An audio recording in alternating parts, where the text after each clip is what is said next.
आप तुझको बताता हूँ तकदीर उमम क्या है, शमशीर अव्वल ताऊस अरबाब आखिर।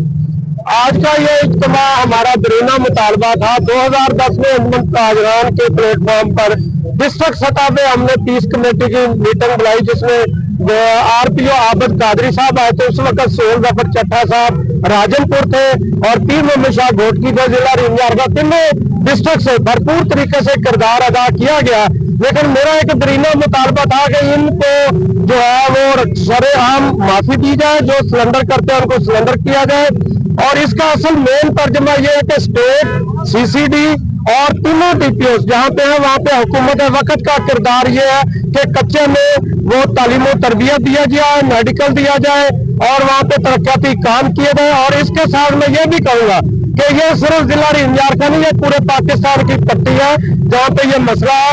और इस पे जब हम रोजगार देंगे तो हमारी ISI, मैं समझता हूँ ये हुकूमत गाफिल नहीं है, ये समझती है इसके इनका क्या करना है। ये एक बड़ी खेत है, ये हम बॉर्डर पे भी काम दे सकती है।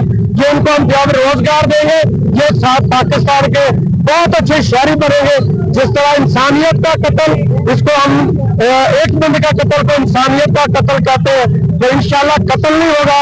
यहाँ पर हमने पुरअमन इनको रास्ता दिया और ये बहुत अच्छा किरदार है, जिस पर मैं सोहेल जफर चट्टा साहब और अपना IG पंजाब और तीनों डिस्ट्रिक्ट के जो DPO समूह साहब से मेरी रात बात हुई थी, उनको भी मैं खराजे तहसीन पेश करता हूँ। उन्होंने कहा जो मियाँ साहब आपने कहा था वाकई आज ये साबित हो गया, उसमें अमल दरामद हो चुका है। और इंशाल्लाह हम ये देखते हैं कि गवर्नमेंट की सतह पे जब इंतजाम होंगे तो इंशाल्लाह ये बेहतरीन रद्द अमल होगा। ये डाकू शहर की बेहतरीन नर्सरी साबित होंगे और मुल्क में हिफाजती इक़दाम के लिए बॉर्डर पर ये किरदार अदा कर सकेंगे।